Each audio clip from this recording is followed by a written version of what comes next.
You are listening to KC Sports Network, proudly presented by Emprise Bank, your partner in possible. Welcome to another 3-Mall Pod NCAA Tournament edition. We got DY in Greensboro, North Carolina, touched down about 10 hours ago, hanging out in the great state of Tar Heel country or Blue Devil country. UNC Greensboro country, whatever the heck their mascot is. You know what I found this out. You know what university I'm the closest to is Wake Forest. Oh, Winston-Salem. All right. Winston-Salem right there. UNC Greensboro is not the closest?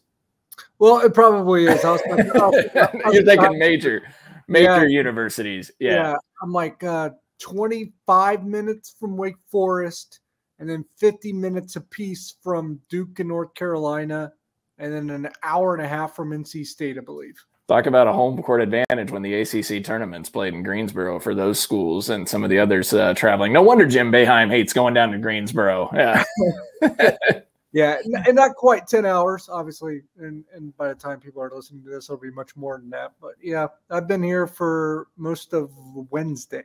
Well, what's Greensboro like, DY? Before we dive in, what's been your observations? What's the vibe in Greensboro? I haven't seen much, to be honest, other than the inside of my hotel, and I went to the hotel bar, and that's about it at this point. And of course, did a lot of writing for KSO as well. But aside from that, to be honest, from the little I've seen, I think I would enjoy Greensboro more than Des Moines. I know Des Moines is nearby, but Des Moines is pretty lame. Yeah.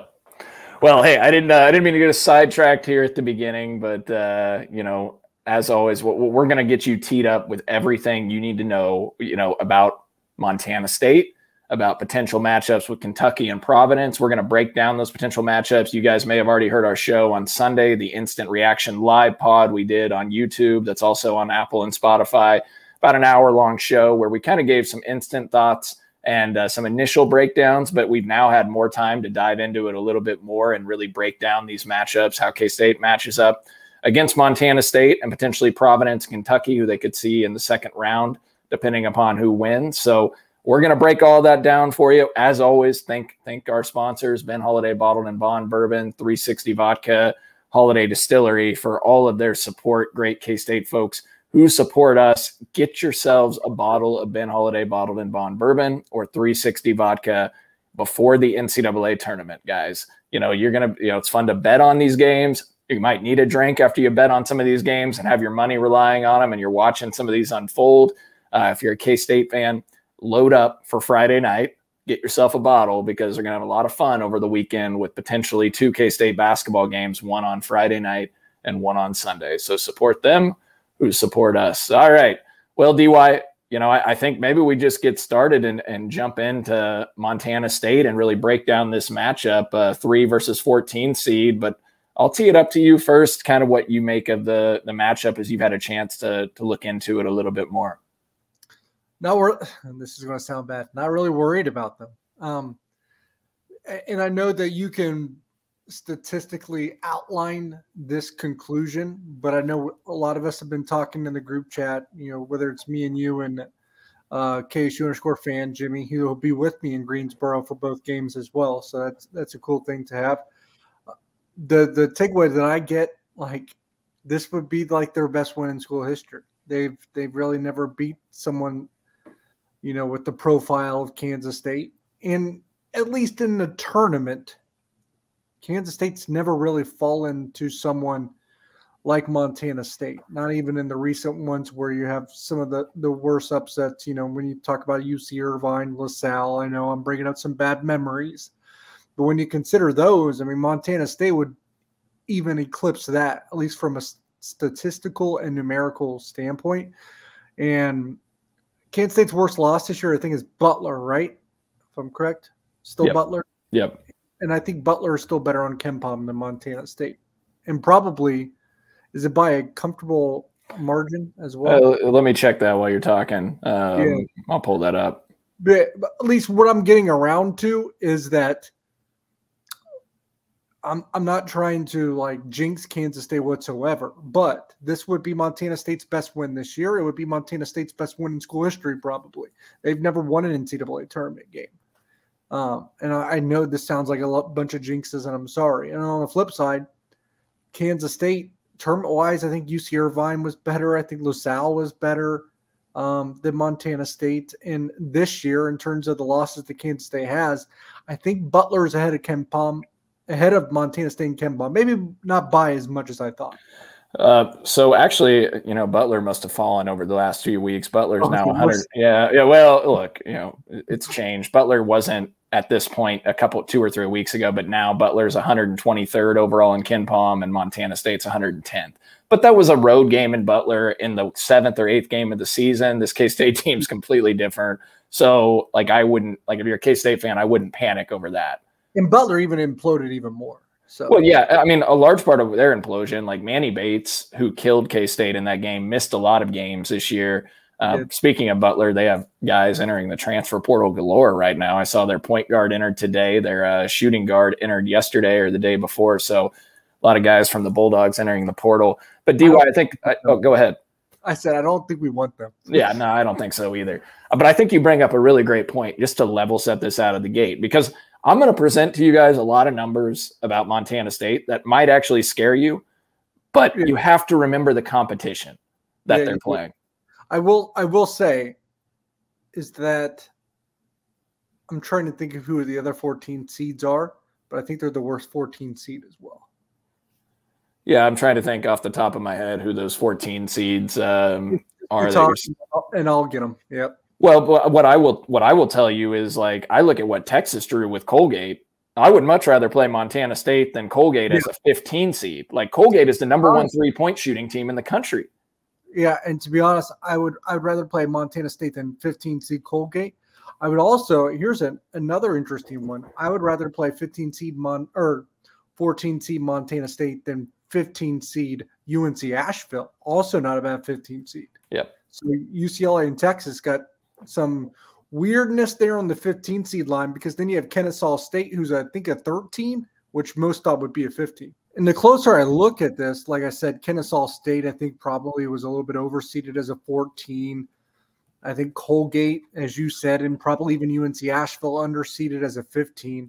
But UC Santa Barbara is a pretty dangerous 14 seed. I'd rather have Montana State than them. But would I rather have Montana State than Grand Canyon? I don't know. I think, to be honest, the 15s in general kind of look more dangerous than the 14s this year, which is kind of weird. Yeah.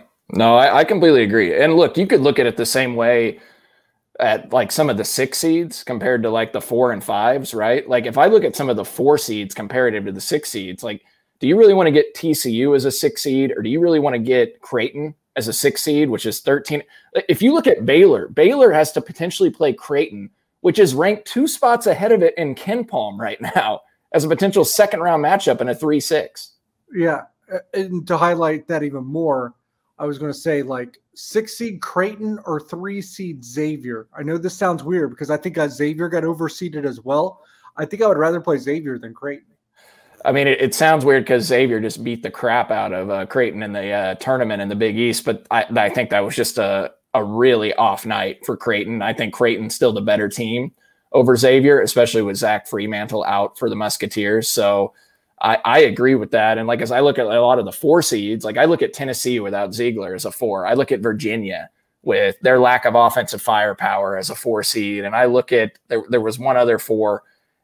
I would rather play those teams than some of these 6s, like a TCU, like a Creighton. So, and then you have a 5 seed Duke, who's playing like a 2 seed right now. Yeah. I don't, like I said, I didn't want to see when 5 seed was presented on that bracket and we knew K-State same hadn't been called and it was the last region.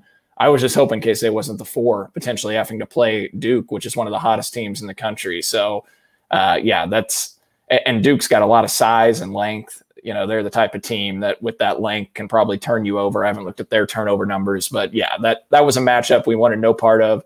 So, I think ultimately, while I mentioned on the instant reaction pod, I was not excited about Kentucky and playing them potentially in the second round. As I look at it and more, it's not a bad matchup. Like you said on the instant reaction, DY, it's not, you're going to have to play somebody good in all likelihood to get to the Sweet 16. Individually, you'd rather not have to go up against Oscar Tshiebwe. I understand that part, although you can attack him on the defensive end.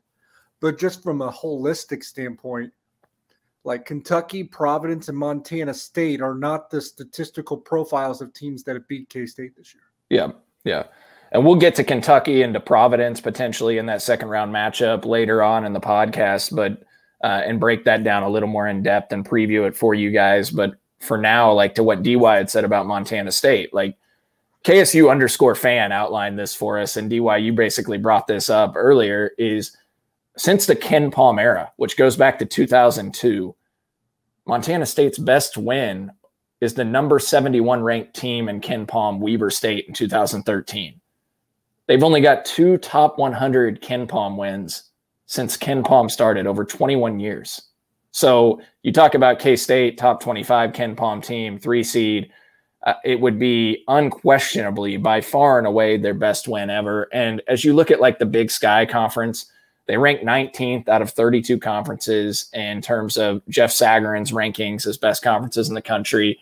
Montana State played the 240th ranked schedule in the country. K-State played the number 19 schedule nationally and plays in the toughest league in America. And as you look at like the Big Sky individually, the teams in the Big Sky, 6 of the 10 teams finished with overall losing records on the year. And here's the Ken Palm rankings of the Big Sky in order of best to worst. Montana State, 110th in Ken Palm. Eastern Washington, 122. Montana, 159. Weber State, 191.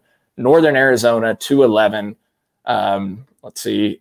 We got Northern Colorado, 221. Sacramento State, 227. Portland State, 238. Idaho State, 243. And Idaho, 300. That's all those Big Sky teams. Yeah. That's all those Big Sky teams. It's not a great conference. No, it's not. That's my point kind of is like when I talk to you about the numbers that I'm going to present, yes, I think Montana State has some strengths that match up well against K-State. But when you compare K-State playing Big 12 competition and their numbers versus Big Sky, the numbers for Montana State are naturally going to be inflated a decent amount because of who they played. Yep, that I kind of just thought of this, and you'll probably be able to correct me if I'm wrong, but didn't Kellis get his start in sports writing by covering Big Sky, Idaho State? Yes. I believe Kellis Robinette of the Kansas City Star, K-State beat writer, got his start with Idaho State. I know he was up in Idaho covering those teams at a period of time. Yes, so I think that's correct. The Big Sky expert will have to get him on. You need to talk to Kellis down there in Greensboro. Did you guys get a hotel together like you had booked in Des Moines and other places like the same? Yeah, because we just kind of run. Obviously, we do a lot of the same trips at this point, so kind of become a pair in that front. But no, I don't think this time. We had different flights too. The only one that was on my flight was Tim Everson from the Manhattan Mercury. Okay. Yeah. All right. Well, was it easy to get into Greensboro, DY? Yeah, it was very easy. Like, it's funny, like, and Brian Smoller does a good job every time this comes up on social media, and I love the way that he describes this, saying that Manhattan, Kansas State in general, is the closest to an airport of any campus in the Big 12, which is absolutely true. It might not be an international airport, but it's the closest one. You can get out and in very quickly. As difficult as people tend to say that it is to get to someplace from Manhattan or to Manhattan. Like, I left Manhattan this morning and I was in Greensboro, North Carolina by 11 a.m. So it's not that difficult. No, that's not bad at all. And great recruiting pitch on the Fly MHK front, because that is such a convenient factor to have an airport. Easy parking right up front. Don't have to deal with anything and just hop in and off your plane. Look, it's been a long time since I flew out of Manhattan, but I flew to Texas A&M to College Station out of Manhattan one time to cover a game. And it took me like 5 minutes from parking to get through security. And I was sitting there. It was so easy. Still the same way. Yep. Still the same way. You can get to Chicago. That'll take you to Greensboro. In my case, it'll take you to Morgantown. It'll take you to other places. Then you can go to Dallas, which will take you to Lubbock, or right there where TCU is. Chicago get you to Cincinnati when they join the league. It'll get you to Orlando. Yeah. It's not hard. Fly MHK, not a sponsor, could be, huh? DY. It seems like we're doing some pretty nice promotion here for you guys at Fly MHK. All right, maybe if you like 3 Maw, give us a call, shoot us a tweet or an email. All right, join our friends. They have a segment on Power Cat Game Day. So okay.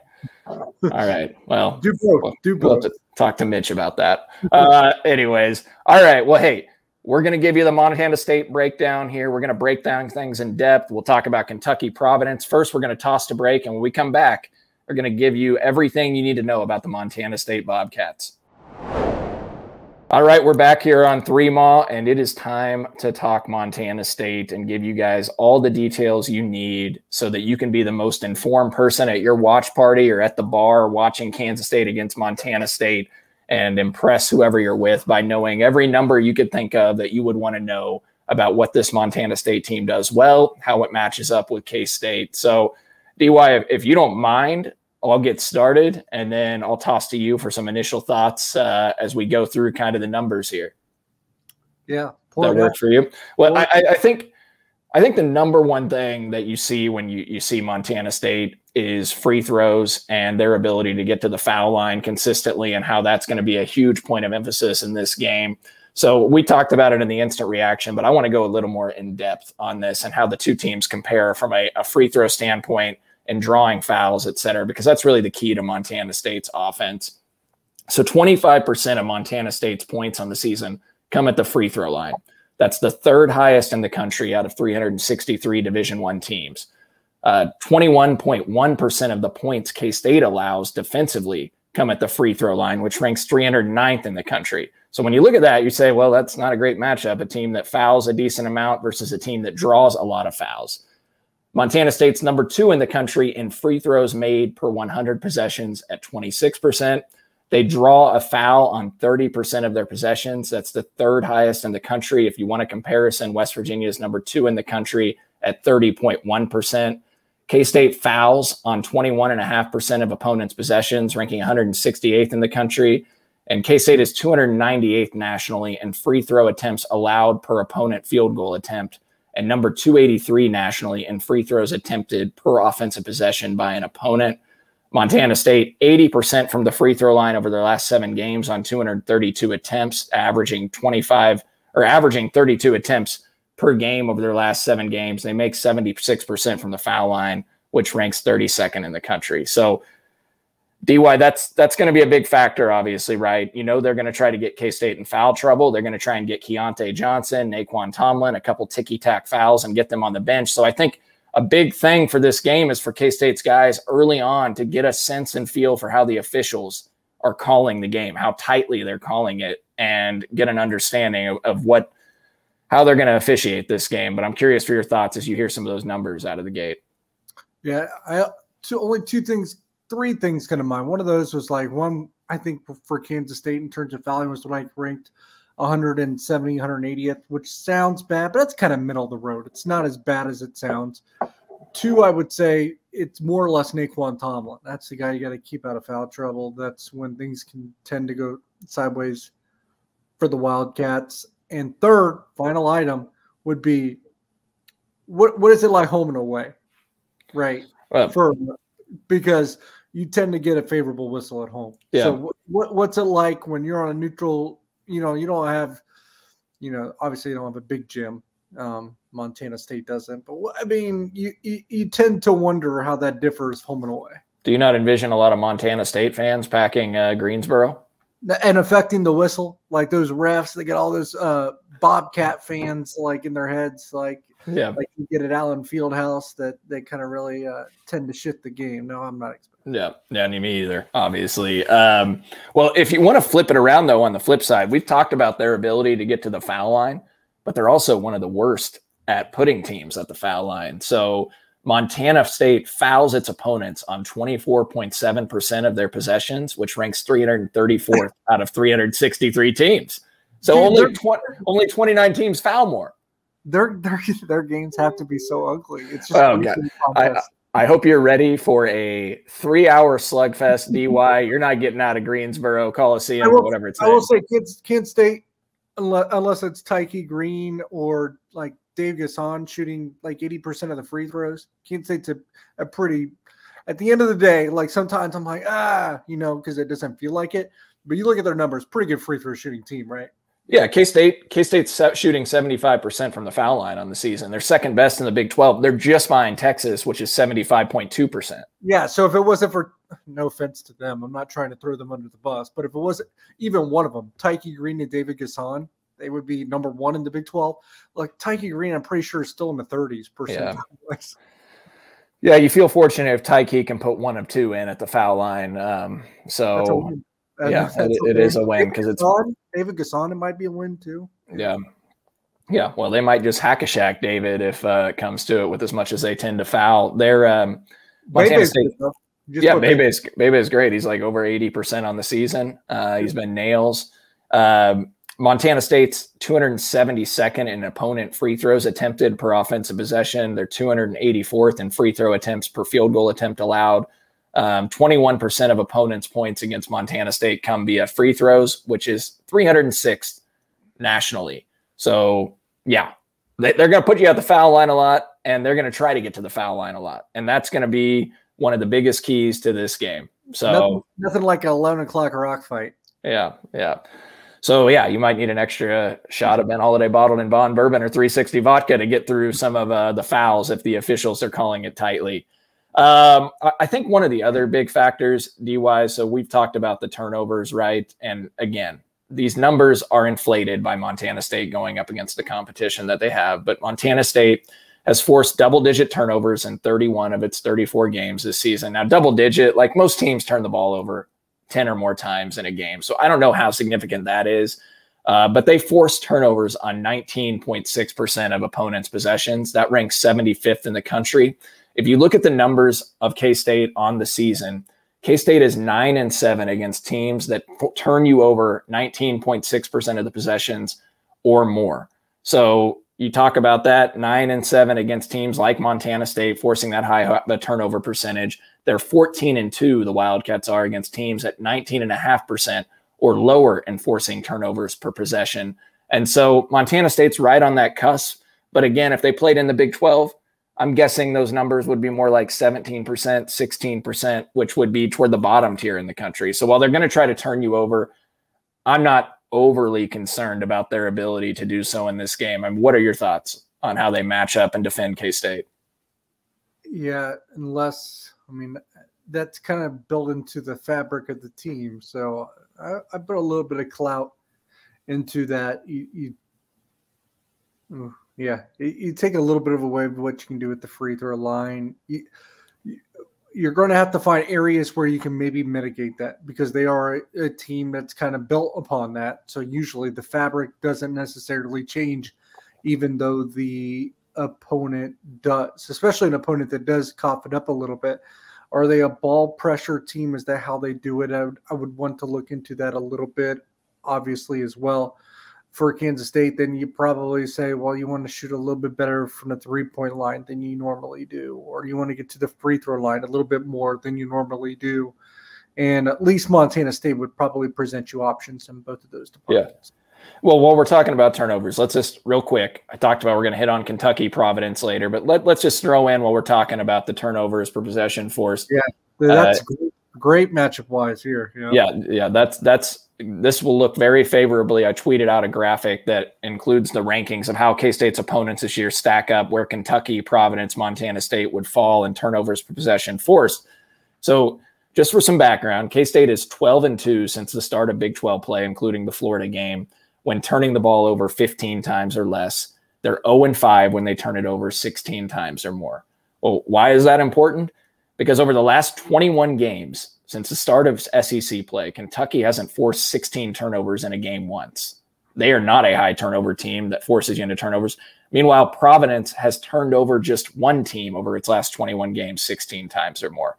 So neither one of these teams turn you over. In fact, Kentucky is 267th nationally in turnovers possession forced at 16.3%, while Providence is 256th nationally at 16.5%. So if you look ahead to whoever K-State's going to draw in game 2, potentially, if they make it there, assuming they do, the matchup in that front is pretty favorable for the Wildcats. Absolutely. And you got to worry about when with Providence, the only one that really scores at an abnormal clip is Bryce Hopkins. Kentucky, everything goes through Oscar Tshiebwe until they forget that he's on their team, of course, because they do tend to do that. They forget that he's there, and he only makes a mark on the offensive glass. Yes, that's an area where Kansas State has struggled. I will say from a rebounding rate standpoint, they don't really struggle in the area as much as they did. It's just that every time someone gets an offensive rebound, they convert almost every time. So it's not necessarily the rate. It's like the conversion rate off of those offensive rebounds that makes Kentucky a problematic matchup, because obviously Oscar Tshiebwe is really good in that department, but you can exploit him on the defensive end, especially if you look. I don't think you want to put Naquan Tomlin on him because you're just asking for foul trouble. I get that. But if you put David Gasson on him, you're probably giving up a little bit there, but he's still a big with versatility that you can go that route.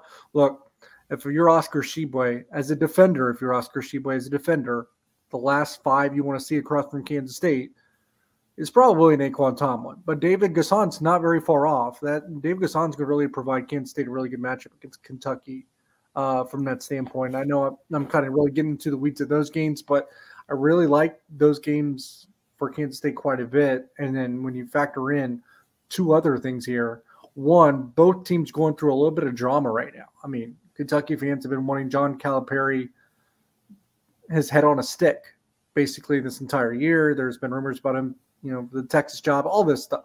Obviously, those things have quieted a little bit because they turned around a little bit. On the other side, Ed Cooley's like deep into the Georgetown mess right now, and they're talking about how that's really, altered things for Providence. Secondly, for both of those teams, I know Kentucky found themselves a little bit at the end of the season, but they just lost to Vanderbilt twice in the last 10 days, I want to say. Providence, I think, has lost 8 of their last 10 games. Neither of those teams is really hot whatsoever. Yeah. No, I think that's all great, input on the matchup and how those teams compare, on the rebounding rate.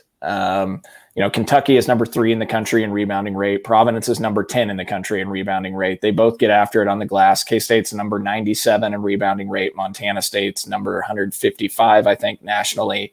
Kansas State's come a long way, too.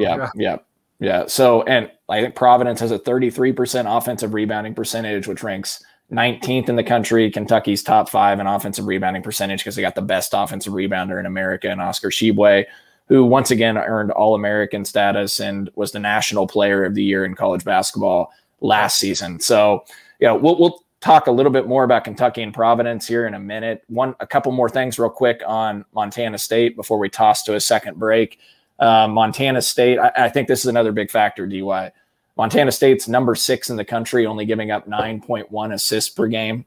They've held opponents below 10 assists in 20 of their 34 games. They're number 7 nationally, only allowing a 0.67 assist to turnover ratio. And I bring this up because of this. K-State is number 6 in the country, assisting on 64% of its made field goals on the season. So they're number 6 in the country in assists per field goals made. The Wildcats are 10-1 since the start of Big 12 play when they assist on 60% or higher of their made field goals in a game. And they're 2-7 when assisting on under 60% of their made field goals in a game.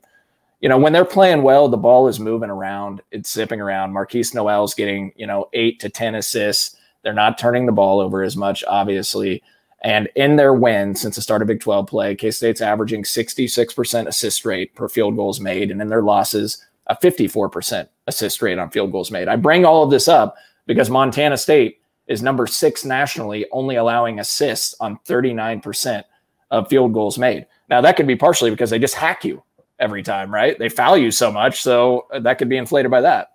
Can I say look, everyone, I think the kinds of shots that you take also matter, right? And everyone, I think one of the metrics that's starting to catch on a little bit is the shot quality. I know I sent this, I don't know if you saw it. I sent this graphic to you. Yep. Shot quality. They talk about, your shot making percentage, but like how good a shot you're taking too. Kansas State's like barely above the nationwide average when it comes to shot making percentage. But when it comes to quality of the shot that they are taking, Kansas State's basically top 5. Yeah, like it's up there. So that assist rate, I get that, but I wonder if that assist rate only moves since Kansas State's so great at what the shots that they are taking. That seems to be pretty consistent if you're top 5. Yeah, I wonder if that assist rate only moves by how much they are making it. Yeah, I mean, it very well could. I mean, you look at like some of the games where their assists are low, it's because they're missing 3-point shots, right? Like you look at the game at Oklahoma, they went 4 of 20 from 3. You look at the TCU game, they were 7 of 30 from 3 in Kansas City. Yeah, just in Kansas City, I was going to say. So, like, just because if you really swear by shot quality, which I think still what they're doing is still pretty good. Like, it's like, man, they're getting the shots that they want most of the time. If you really understand what that's trying to tell you, I wonder if it just comes down to shot making more than anything else. Yeah. Well, look, I mean, clearly K-State's going to be one of the best teams that Montana State's faced this year. They played Oregon. K-State's better than Oregon. They played Arizona. Arizona's number 2 seed in the NCAA tournament, but they lost both of those games by 20-plus points this year. They need someone else to shoot well besides your usual customers, Marquise Noel and Keontae Johnson. Either Desi Sills, Cam Carter, someone needs to have a good shooting game. Yeah, I mean, if K-State's going to get to the Sweet 16, they got to get more from the supporting cast. I mean, you look at the TCU game in Kansas City, you know, you didn't get anything from Cam Carter. You got stuff from Desi Sills, but you didn't get anything from any of the other guys outside of your normal. Like Tomlin didn't give you much. You got to get Tomlin. Yeah, foul trouble. You got to get Tomlin. You got to get Cam Carter to give you more. If it's just making a couple threes. Yeah, Cam Carter is a big thing. Like, I know that he's in quite a rut right now, but I think what we do need to remember, because I know all of us can fall into this trap, is Cam Carter is much better than what he has shown. I really do think this is a slump, but not necessarily Cam Carter's not good enough. Yeah, I mean, I think, and Cam's a great defender too, right? So, I mean, that needs to be, you know, made clear that, you know, when offense isn't going well, he's still defending his tail off out there, and he's a big part of that. He's a long guard. He's got to get better at finishing at the rim, and you'd like to see him more consistent on the perimeter shot, and I think that will come. So, we need to look at the numbers, but I'd be curious, like, if when Cam Carter scores like 10 or more points, what's K-State's record this year? Because I would guess, I know the Iowa State game and Ames, he went off and they lost, but I think other than that, they probably win most games where he gives you points. Probably Desi too. I wonder a little bit of that, because here's my thing with Desi, and I know it's probably more powerful now because people are realizing how good he can be. Sometimes he's a little too unselfish. He just needs to go. Desi could get to the rim whenever he wants. So, yeah, I would encourage him to do that against Montana State, because I'm guessing they don't see many guards like him that can get to the rim as powerful and quick as he is. Especially with the foul rate that we've already talked about. Oh, exactly. Yeah. One more thing on Montana State, Darius Brown, their point guard, you know, on an individual level, look, they've got some guys that average 15-plus a game. They got a really good big that's been there for 4 years. But Darius Brown, to me, he's the Big Sky Defensive Player of the Year. He transferred in from Cal State Northridge this year. He's a fifth-year player, senior point guard. He ranks number 7 nationally with a 3.1 assist-to-turnover ratio. Look, Montana State is 166 in offense via KenPom, and they're 71st in defense. Last year, Montana State, last season, they made the tournament. They were a 14 seed then, too, and we mentioned they lost to Texas Tech 97-62 in the tournament last year as a 14 seed versus 3. Last year, they were 138th in KenPom offensively, but 138th overall in KenPom last year, 150 in offense, 143 in defense last year. So they've taken a significant jump from 143 in KenPom's defensive rankings to 71st this year. And I think a large part of that is Darius Brown, who's the Big Sky Defensive Player of the Year. So him against Marquise Noel is going to be a big matchup in this game. More than anything, Marquise just has to hit shots. Yeah, I think he was 1 of 9 from 3 in the last game. Yep, agreed. All right, we're going to toss it to a final break, and then we're going to come back. We talked a little bit about Kentucky and Providence earlier, but we're going to talk about them a little more in depth here on this final segment and get you guys braced for what we hope matters in Kansas State playing in the second round on Sunday. All right, we're back here on 3MAW, one final segment before we conclude another episode for us. You know, we want to talk a little bit about what we hope occurs on Sunday, and that's Kansas State playing in the second round with an opportunity to get to the Sweet 16 and New York City in Madison Square Garden. So DY, Kentucky 6 seed, Providence 11 seed. Let's kind of tee this up. Kentucky number 28 team in KenPom. K-State's number 25 currently. So those two teams are pretty close together. If they play, I imagine it would be kind of close to a pick'em on the betting lines. Providence is number 45 in KenPom. Like I said, K-State 25th. So K-State would probably be like 2.5, 3-point favorites, I would guess, if they line up against Providence. I'm not great at projecting lines, but who would you rather see in that matchup? I would rather see. That's a good question, right? And this is why they pay you the big bucks. I think I would rather see Providence. I mean, it's so close.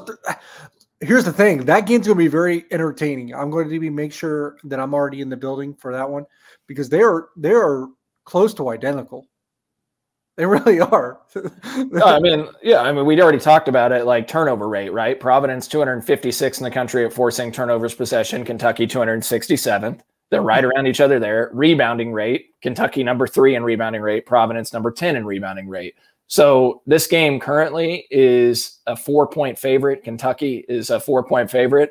I probably overlooked in the instant reaction show on Sunday that Providence very well could beat them. And a lot of that was influenced by the factor Providence has been pretty poor down the stretch. They're playing so bad right now, and I wonder if that has to deal with the Ed Cooley Georgetown distraction. Like, I think that's been ongoing. So you wonder if something's just not up there that, that the casual onlooker like you and I we don't have that information readily available. Because at the end of the day, that spread shouldn't be 4 points. It really shouldn't. I mean, a month ago, what's Providence? A 6-7 seed, just like Kentucky. Like they were. Probably. And in Kentucky, I think it is fair to still have some questions about the health of that team. I don't think that anyone I don't know if they're going to have Severe Wheeler. To be honest, they've actually played worse this year when they had Severe Wheeler available.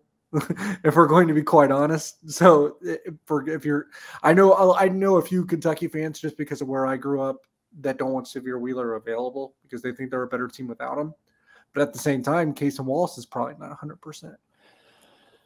Yeah, I'm torn on that because Severe Wheeler, he transferred it from Georgia a couple of years ago. He's a good player for Georgia. He can't really shoot, right? So I think teams, they're able to congest their defense more when he's on the court. But he is so lightning quick and a really good defender. So, but he's not a big guard. So, like, you think about him against Marquise Noel, he's like 5'10". He's a good defender on specific guys. He just doesn't have defensive versatility. He's a turnover a little bit too. Yeah. He's not necessarily just a cohesive player. That's his problem. Yeah. Well, and he hasn't. So to your point, he hasn't played in a game since February 4th versus Florida. He's been out. I don't know what his status is going to be. They went on their run. Yeah. Well, speaking of that run, they were 11-4 over their last 15 games entering the SEC tournament. So things really clicked. Yeah. And if you look, they lost to Vanderbilt twice. In fact, so let's hit that real quick. So a couple things here. First of all, if you look at barttorvik.com, Kentucky since February 15th is the third best team in the country playing quad 1 opponents. They're 4-0 against quad 1 matchups since February 15th. So they played well against better teams of late.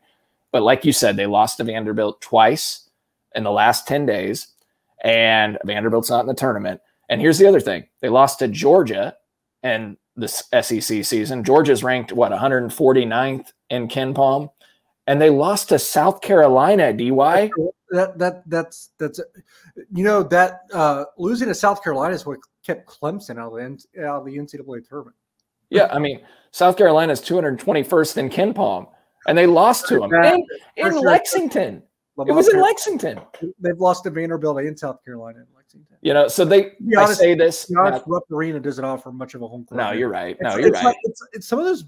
And we've talked about this off air before. Some of these blue bloods like Kentucky, North Carolina, they sell out all this premium seating so much to these high-paying donors just to get more of a buck that they have basically eradicated any home court advantage that they can conjure. It doesn't feel like the crowd's on top of you in those arenas. Like it feels like an NBA environment, right? When you watch North Carolina games on TV and Kentucky games, it's not that intimidating vibe you get in some of these other arenas. So I completely agree with that. Look, I'll say the South Carolina and Georgia losses, like those were earlier in SEC play when they were scuffling. They figured some things out, but they still lost to Vanderbilt twice in 10 days. So how much did they figure out? Like Vanderbilt played hot down the stretch. I know that, but to not adjust, you lose to them at home.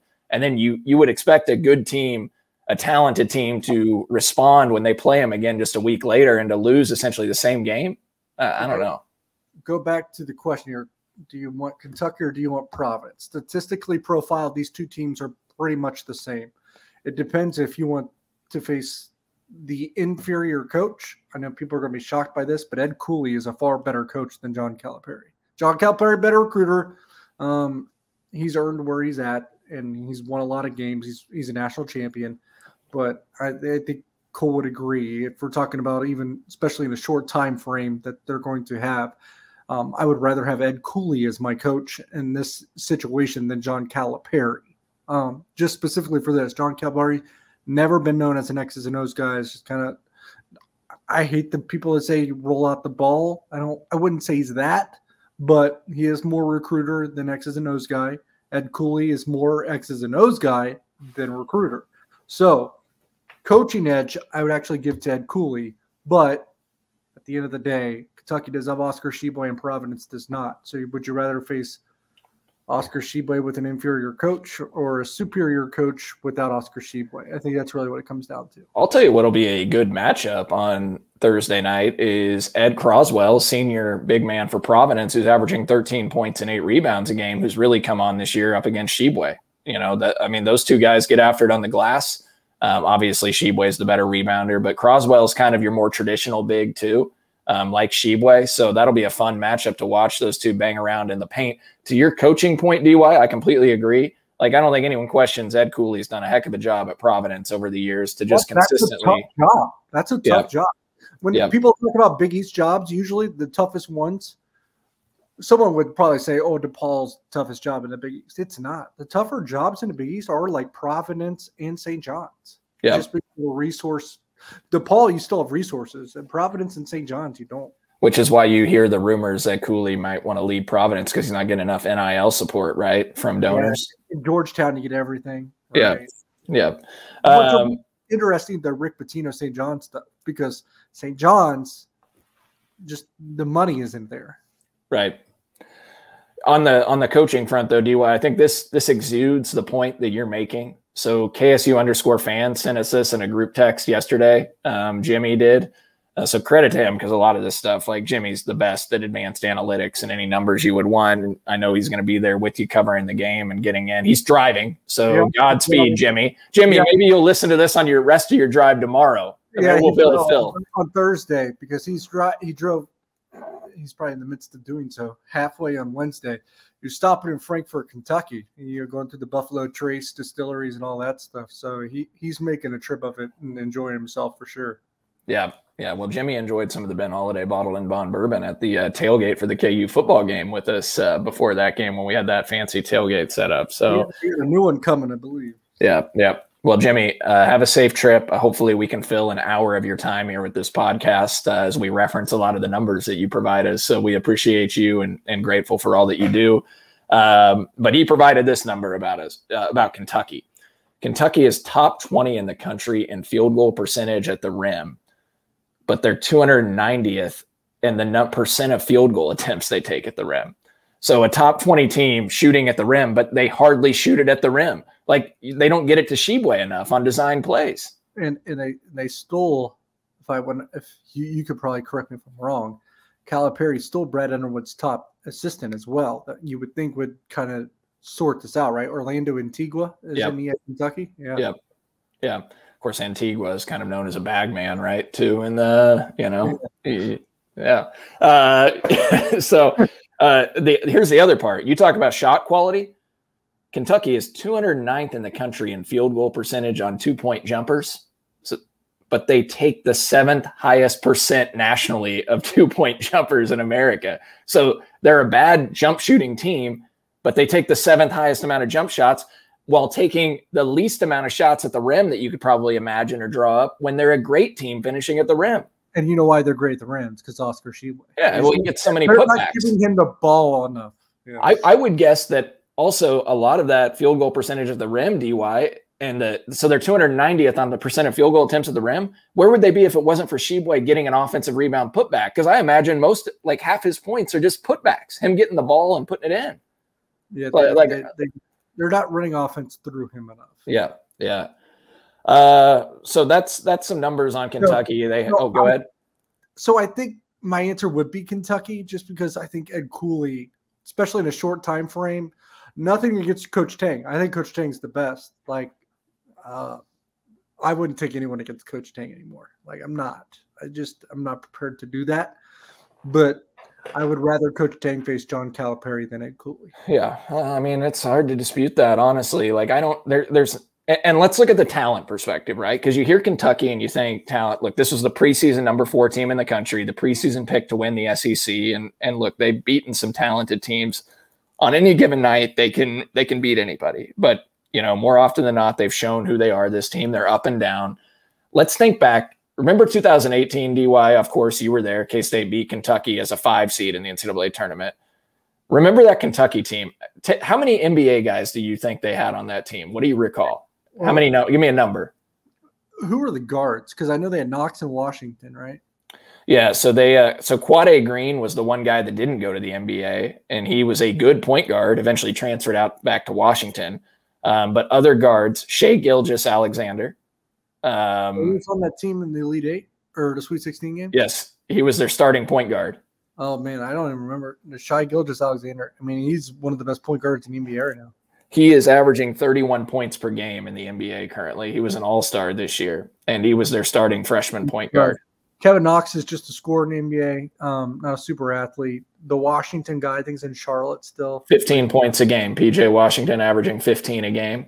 He was their starting forward against K-State. He killed him in that game. Yeah, I think Washington and Knox both were pretty good. Yeah.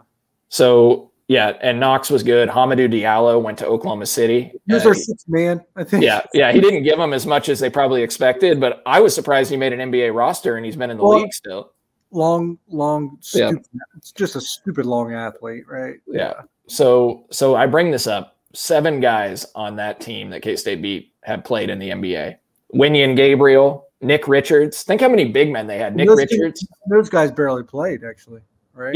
Yeah, they didn't play much. Like Nick Richards, Jared Vanderbilt, he's in the NBA still. He's been 5 years in. He was another reserve big that they had on that game. Kevin Knox, you mentioned it.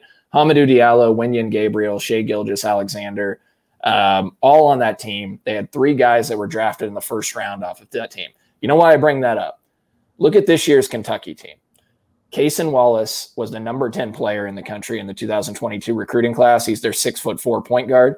He's currently projected by ESPN to be the number 13 player in the 2023 NBA draft. But he's it.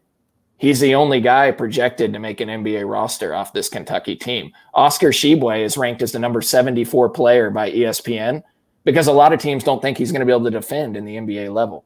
Yeah, that's interesting. I thought there was one more. Chris Livingston is he's a freshman. Yeah. So Livingston was the number 12 recruit in the 2022 recruiting class. He's a 6'6" wing. I've seen him in some first rounds though. Yeah. So ESPN has him as the number 90 player in the country right now. Now he could be a guy that comes back and is a first round or second round pick after another year. He's only averaging 6 a game right now. Yeah. No, he's going to be a guy, I think, still. Yeah. No, I think you're probably right. And then if you look at Providence, Bryce Hopkins is ranked as the number 68 player. Also against his forward team. That's another storyline in that game. Yeah. 16 points and nearly 9 rebounds a game on the year for Hopkins. He was pissed because he wasn't getting the ball enough in Kentucky. He transferred to Providence. Now he plays Kentucky in the first round. Yeah. I mean, that's going to be a great storyline. And he's a guy that shoots 38% from 3. He's versatile. He's big. He can do it all. So it'll be really interesting to watch that matchup. But like I said, he's a guy that could be a second round pick. He's a sophomore. He could be a second rounder if he came out now, maybe get up higher in the second round if he comes back to school. I bring all that up because Kentucky doesn't have that same talent level. Like they've got 4 guys averaging double figures. Antonio, they're going to have it next year. That's the funny thing. It's just like little. Plus, some of these teams I think we're so like we don't need the transfer portal, and then because we recruit the way we do, or maybe it'll hurt the way I wonder what the give and take is there for some of the teams. And then Duke, because Duke is the other team that recruits like Kentucky when it comes to the, the top 10, 20 players in America. I wonder if Duke could actually. I wonder if they struggle to bring in transfers just because, I'm not saying that they don't bend things a little bit for the basketball program. I know that they do at Duke, but I also know like transfer-wise, that might be a little bit more complicated. Yeah. Yeah. No, I agree. They have a different academic system at Duke. Yeah, they do. DY, you mentioned Shibwe earlier in the show when we talked about his defensive liability, and this is partially why we think this could be a favorable matchup for K-State. Let me read you a couple paragraphs from ESPN from November of this season after they played Michigan State in the non-con. Kentucky did. And this is a updated scouting report from at that time on Oscar Shibwe. Shibwe's instincts and historic production as a rebounder are well documented. We're on full display again, carved out deep post position, obviously grabbed a lot of loose balls.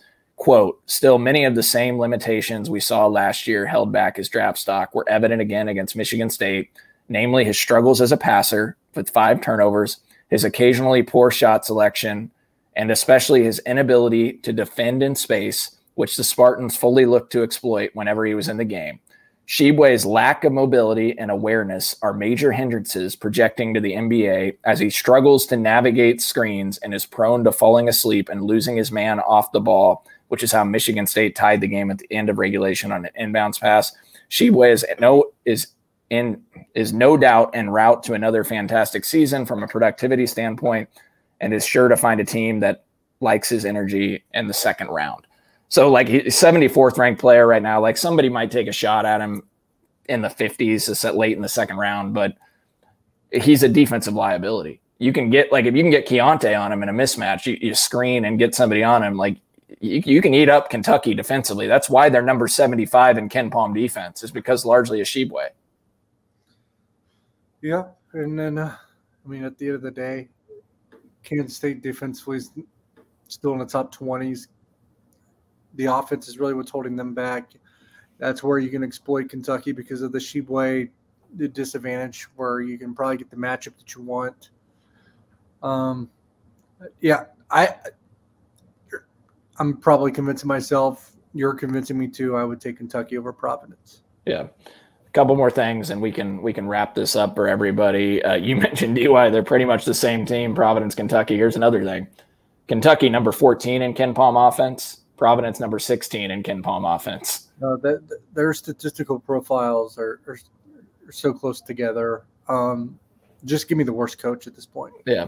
And then Providence, number 107 in defense in Ken Palm, Kentucky 75th. So, which is odd because I think Ed Cooley teams is hard-nosed, tough, defensive-minded, but this year that's not the case.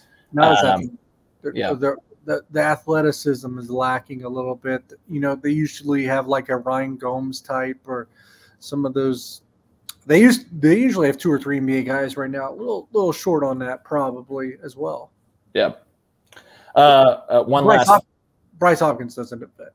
I'm sure they would. I'm sure they'd like Bryce Hopkins back at Kentucky for this year's team. But probably real quick, because our producer, who's kind of a KU guy, right? He hates.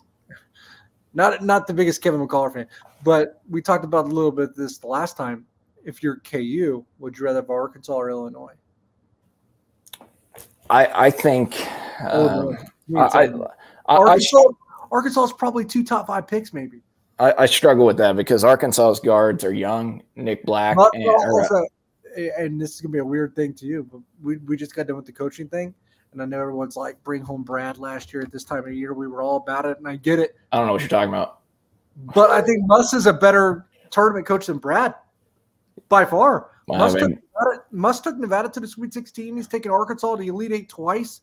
Underwood's, like, aside from last year where he almost lost to Chattanooga, has been first-round exits, right? And I think he was better at Stephen F. Austin in the postseason. In fact, I think he was the guy that had multiple upsets when a 12 seed and a 14 seed. He beat West Virginia as a 14 and a 3 when he was at Stephen F. Austin. Eric Musselman in the NCAA tournament is just a freaking monster. Yeah, I'm torn on it because Arkansas is young. They're inexperienced, but they do have 2 potential lottery picks in Anthony Black and Nick Smith. They're freshmen, though. So, and I think their most productive player, the guy that really scares me, is probably – well, actually, now that Nick Smith's back, I think he's the one that scares me the most. But Ricky Council's been really good for them. Yeah, he's a good player. He's a big guard, 6'5", 6'6", physical wing that can drive in and attack. Like, look, KU got a tough 8-9 draw. Like, those are 2 talented teams. To be honest, I mean, I know we admitted this off camera. We could say now, like out of all the 1 seeds, KU got screwed the most. Yeah. I mean, yeah. I mean, look, they have 4, was it 3 or 4 teams in their bracket alone that are ranked higher than them in KenPom? Yeah. Yeah. Gonzaga, no, that's right. Yeah. Gonzaga, UConn. Yeah. UConn's the UCLA, 4 seed. Gonzaga, UCLA, and UConn all ahead of KU and KenPom. Yeah. UConn's the 4 seed and they're top 5 in KenPom in the region. Yeah, that's a good point. And like Illinois beat Texas and UCLA on neutral courts in the non-con. So they can put it together. They're an enigma. They've been up and down, but Terrence Shannon can go off on anybody. We've seen it. And Matthew Mayer. Yeah. 2 Big 12 guys. I mean, I'm sure. So yeah. And here's the one last thing on Kentucky DY. CJ Frederick, like to me, he's kind of a wild card. I covered him in Iowa. Yeah. Well, so transfer from Iowa. He missed last season due to injury. But man, he's been banged up a lot this year. He's got a rib injury right now. He's only shooting 32% from 3 on 104 attempts this season.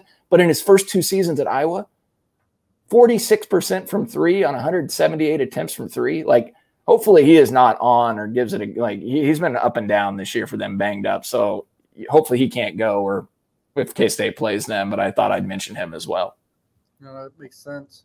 Just some coaching carousel things that I can kind of share that I've heard around just the water cooler a little bit, that if people are just college basketball junkies, I think Rick Pitino to St. John's, I wouldn't call it a slam dunk at this point.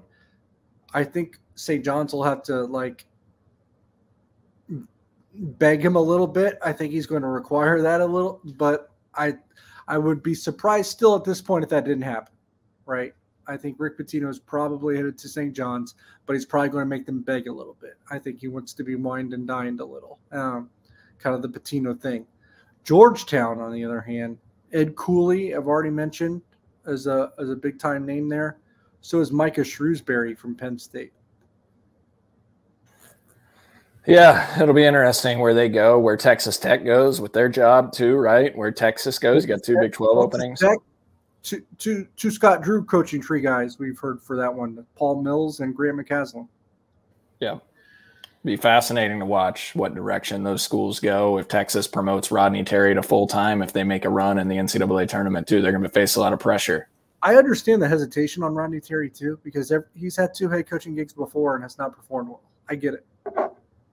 So I wouldn't be rushing on him either. I'm always hesitant to hire interim coaches that do well. Like, look at what Wichita State did with Isaac Brown, and 3 years later they had to fire him. So yeah, no, it's tough. I get it. Texas is actually in a remarkably tough spot. Yeah. All right, DY. Well, we've given the people almost an hour. So is there anything else you got to add? No, just have fun. Have fun, drink up, get your Ben Holiday bottled and bond bourbon, and let's toast some Ben Holiday bottled and bond bourbon or 360 vodka after a victory on Friday night, all right? Yeah, as people have seen the last 3 years with Kansas State basketball, these things aren't guaranteed, so make sure to still take time to enjoy it. Yeah, absolutely. Cherish the opportunity to be relevant again in March, and even if it's just them getting out of the first round, don't forget it was a heck of a lot of fun this season, and K-State is here to stay as long as Jerome Tang is in Manhattan and this staff. So they're going to be fine. And look, I tweeted this out, but if you look at the last, 2010 to now, and upsets in the first round, I pulled the data, 11 through 16 seeds that went in the first round since 2010. 60 of the 65 teams had higher KenPom rankings than Montana State. Only 5 teams with a worse KenPom ranking pulled off an upset in the first round of the NCAA tournament. So that's another comforting factoid for you people. We haven't drug innocent bystanding program or person yet, like we typically do, although you can make a case that I did John Calipari pretty dirty throughout this podcast. But I just saw, I got ESPN playing in the background. It is the anniversary of number 15 seed Hampton upsetting number 2 Iowa State. Man, I remember, I think I was listening to that game on radio because that was before all the games were on TV, right? And they would shift to those games. Yeah, you're right. But back then, and I love my mom and dad for this, I skipped school on Thursdays and Fridays. We were usually on spring break, so it played out well for us. Oh no, my parents would be like, "Yeah, he's sick. Same time every year." Yeah, well, I don't blame them. Hey, speaking of shout out, we got to shout out Mizzou, DY. That list I tweeted with the worst upsets since 2010.